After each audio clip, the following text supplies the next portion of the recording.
We're staying at my favorite hotel, the Westin in Tumon Bay, for a couple days before we head out to Japan. We had perfect weather in Tinian and Saipan, but it started to rain here in Guam, so the beaches and the waterfalls aren't as beautiful as they normally are, so we're going to check out all the historical war stuff.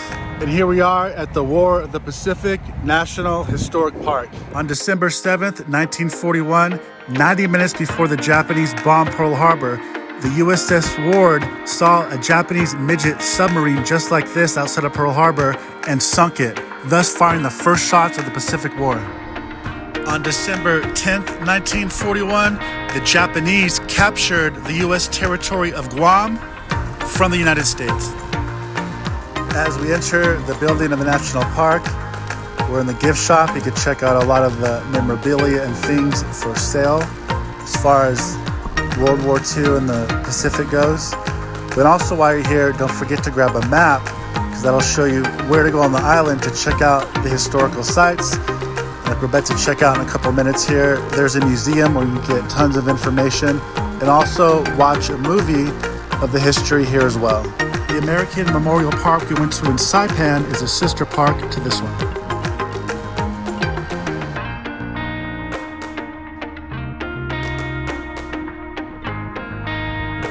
Just want to come here into the museum for a few moments and check out some of it, what it has to offer, just to show everybody what it's like.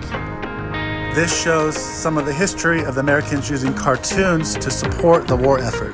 On the Japanese side as well, one mustn't forget that the Japanese were allies with the Nazis. Here's an actual uniform of a Japanese Zero, potentially a kamikaze as well pilot. I've come here before, but I recommend that if it's your first time especially, to set aside at least a couple hours to go through a lot of the exhibits. Many of them are interactive, so you can learn a lot of the history before you go out and see the sites. If you have the National Park passport book, don't forget to bring it so you can get your stamp.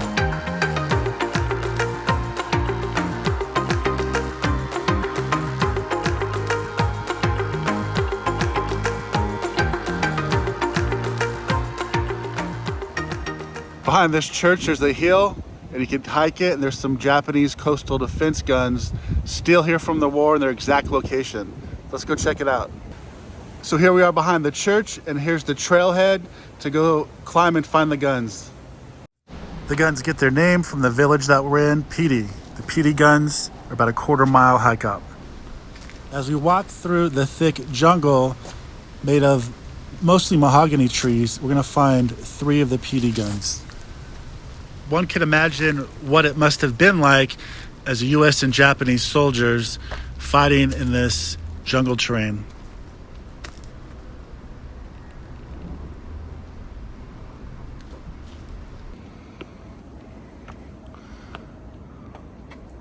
It's a pretty lush jungle. I feel like you're in Costa Rica or something. So you can imagine how the Japanese and the Chamorros coming up here to install the guns. They use the Chamorros as slave labor. But to bring these big guns we're about to look at all the way up here must have been a feat, you know.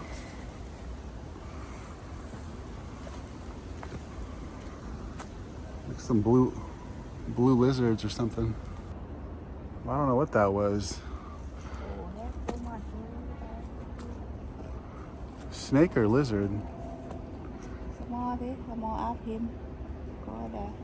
That's supposed to be snakes here. The brown tree snake they got invasive. They supposedly got rid of.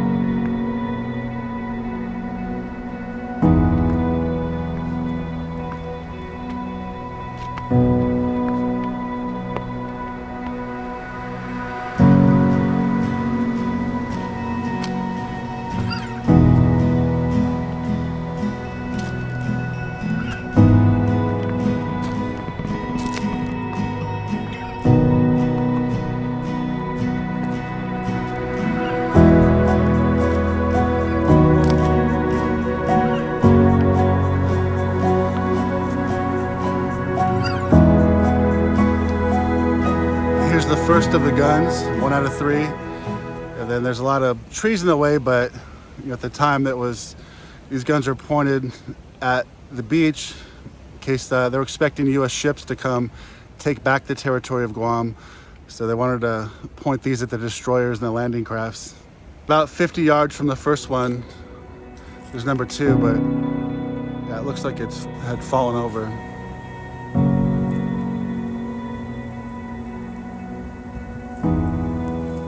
I think it actually fell over during a typhoon. I read that somewhere. But if you get a little bit past it, the base of it is right down here. Get a little bit past it, you can see where it was aiming at. Ready to put holes in American ships. The Japanese had guns like this all over the island in anticipation that the Americans would return and try to retake Guam. Here's number 3 of the guns.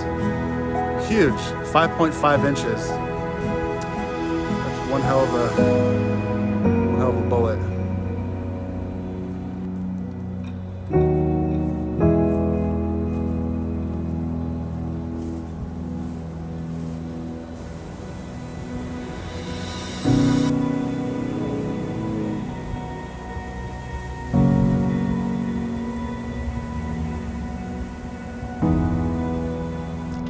Do you guys remember the terminology for a plant that grows on other plants from the Costa Rica video?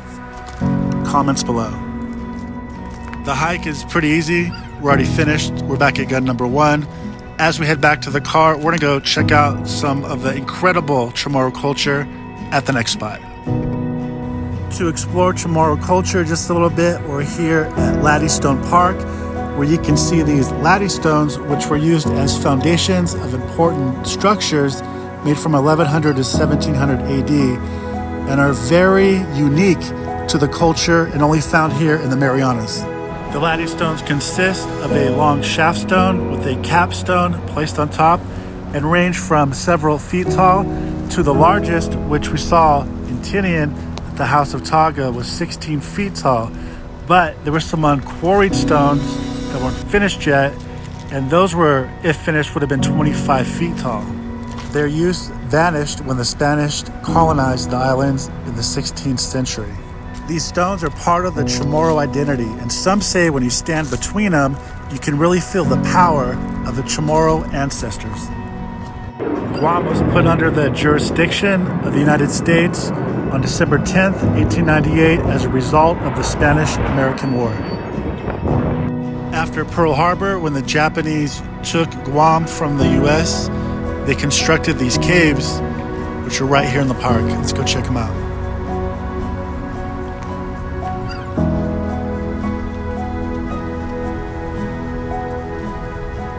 They were constructed with forced labor and used to store supplies, and also dubbed as a bomb shelter. Now it's unfortunate that the gates are locked and we can't go inside and explore.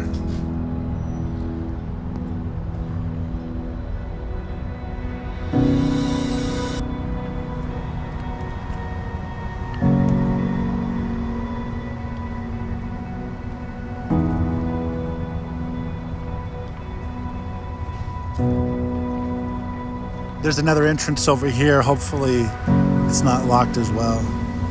Yeah, it looks like it is.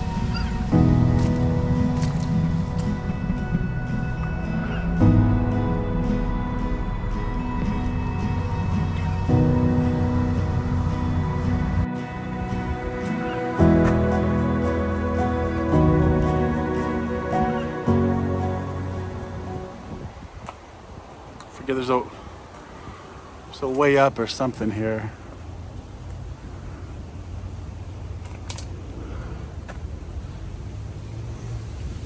I forget, I've come before, but it's a long time ago. You walk through the forest, but I think there was a typhoon last year that ruined a lot of stuff. Right? There's definitely some incredible trees here in the park. Look at that. Unreal. But yeah, really nice place to come and hang out and check out some of the history and culture.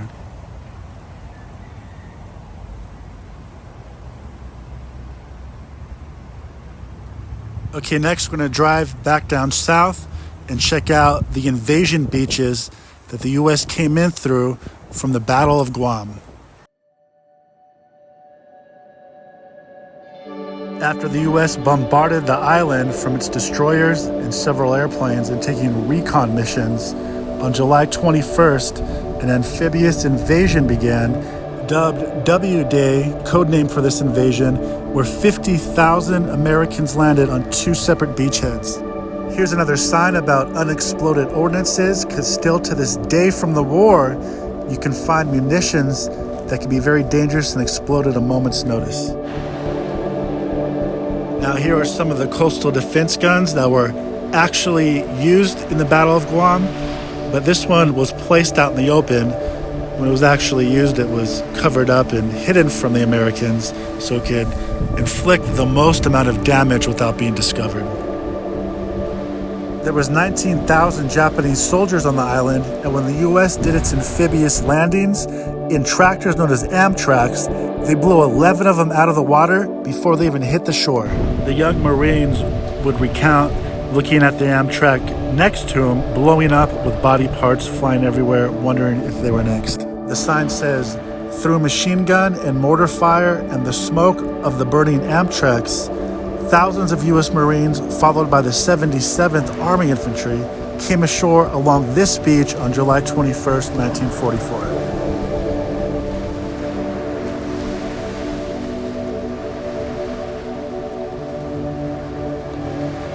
The sign says, this dual-purpose 25mm anti-aircraft gun used high explosive, armor-piercing ammunition and could fire 300 rounds per minute. Then it goes on to say that the island was covered with them, but after the war, many of them were broken down and recycled, so there's very few of them that remain intact. Can you imagine what it must have been like being a young soldier coming ashore with everything going on and explosions happening everywhere? One veteran described how there was just smoke everywhere and the sound was as if there was just so many jackhammers going off consistently with the sound just incredible. Here's another look at the anti-aircraft gun just hiding in the foliage.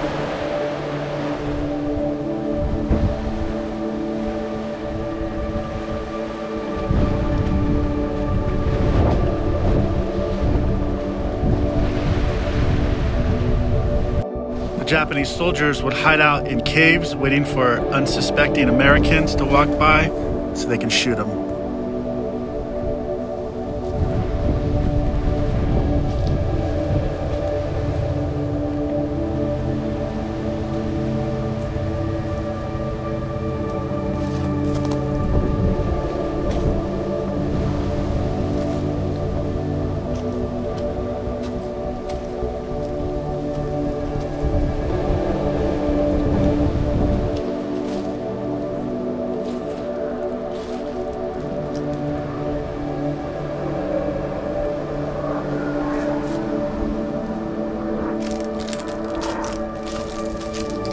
This is one of the machine gun bunkers that the Japanese would just be firing at approaching Americans from.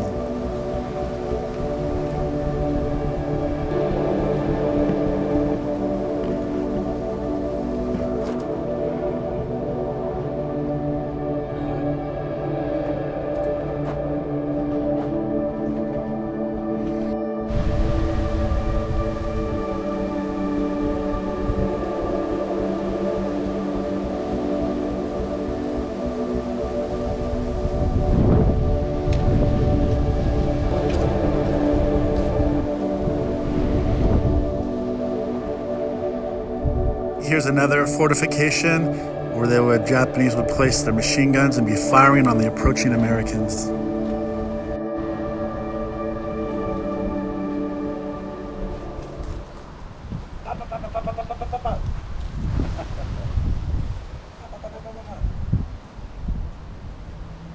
Cool. Cool, huh?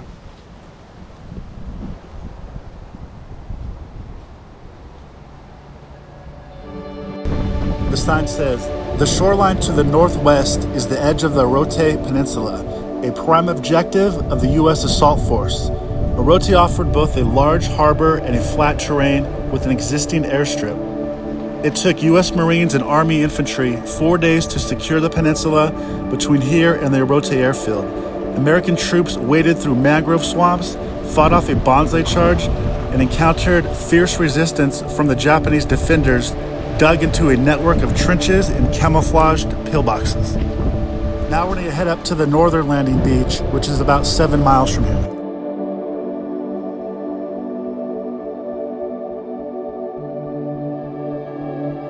Asan Landing Beach. On the morning of July 21st, 1944, thousands of U.S. Marines came ashore here at Asan Beach. The Japanese, concealed in caves, machine gun nests, and military bunkers on Asan Point, resisted fiercely. It took the Americans all day to secure this narrow strip of sand. Asan Beach had all the physical requirements for a successful amphibious landing: a shallow lagoon for getting troops and equipment ashore, and a crescent of flat land for organizing an inland offensive. The campaign in Guam for the Battle of Guam lasted 21 days and resulted in 1,700 dead Americans with 6,000 wounded, and 18,000 Imperial Japanese soldiers perished as well. Capturing Guam and the Mariana Islands was of vital importance to the United States military effort. It was the beginning of the end of the Japanese war machine. It allowed the United States to establish vital air bases in which B-29 super fortresses could reach the Japanese mainland on bombing missions.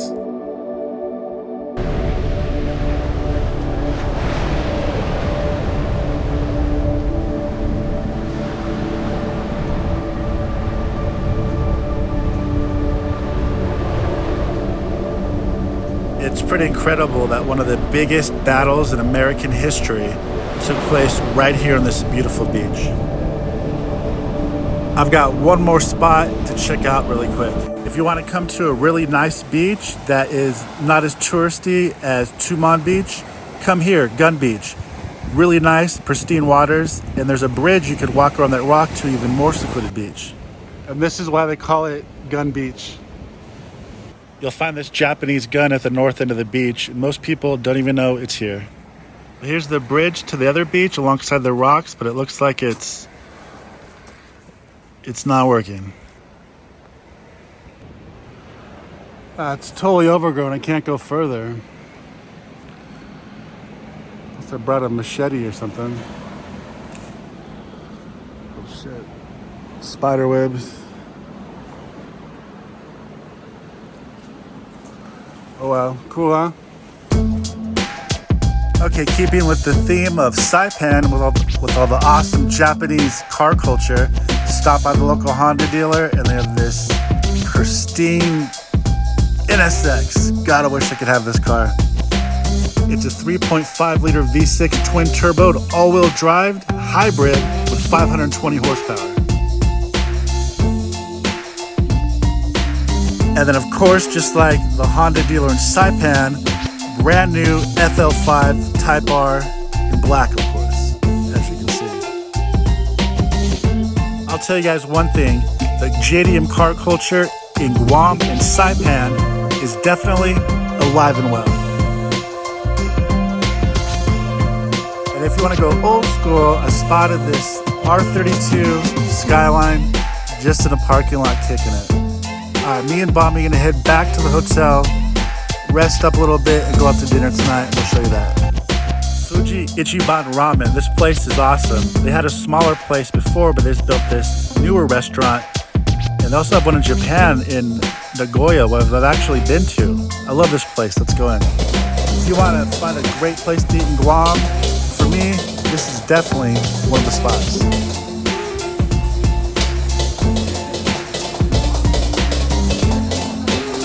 Bommy and I definitely like it spicy, so we're gonna have to try one of these.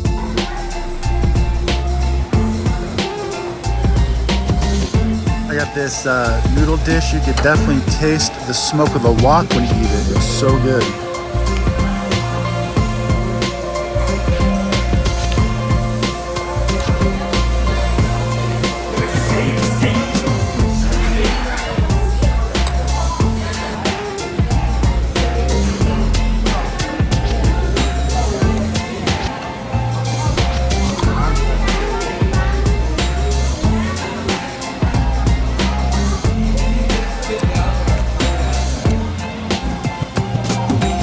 Very good. No problem.